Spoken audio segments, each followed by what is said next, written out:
Prius around town, just know I stole it. That's mine now. You're fucked, Markway. No, how we doing tonight, Cellar? Doing good. We've got a really good crowd in the house tonight. It's very packed. We've got a guy sitting on his partner's lap. That's something you don't see every day.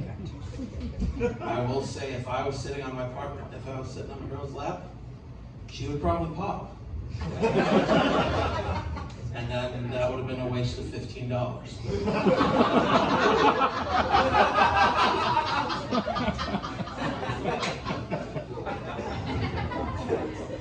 Oh, I'm so lonely.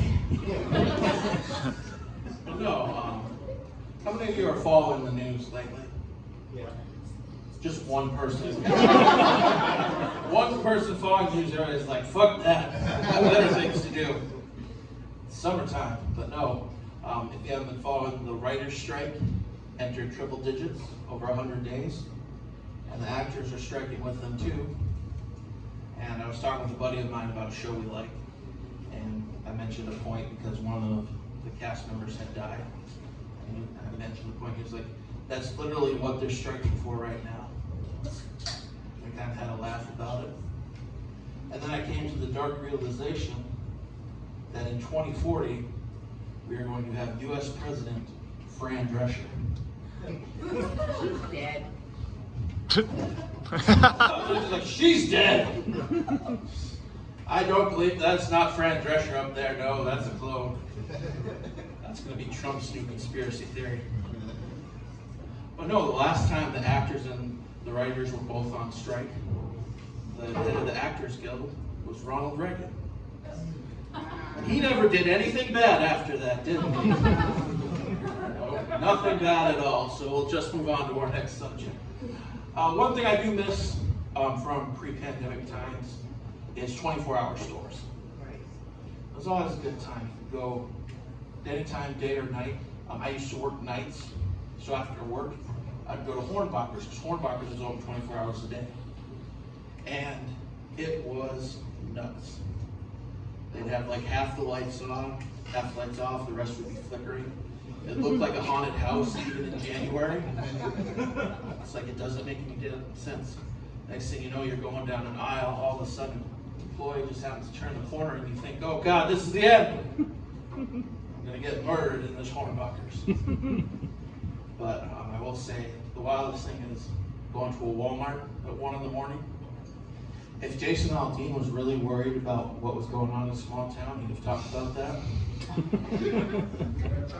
That comes from personal experience. I once decided to film a fake condom commercial with one of my buddies at 1 o'clock in a Walmart. And then had an old man proceed to follow me because he thought we were going to take the condoms and start fucking in sporting goods. Which, as anybody in here would know, the best place to fuck in a Walmart is the produce aisle. You got a lot of options there, folks. But no, I've been thinking of learning a new language. I've been thinking of learning Chinese because I think it's something good to know. China's becoming a superpower. This guy's like, oh, the Chinese, why are we trying to give the Chinese? But I'm thinking of learning Chinese, but I'm not going to do like Rosetta Stone or Duolingo or anything like that. No. I think I'm going to learn Chinese from watching The Simpsons. Because I'm a huge Simpsons fan. I know the scripts by heart.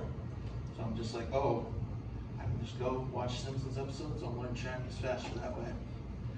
Then the problem I ran into is that I'll go over to China.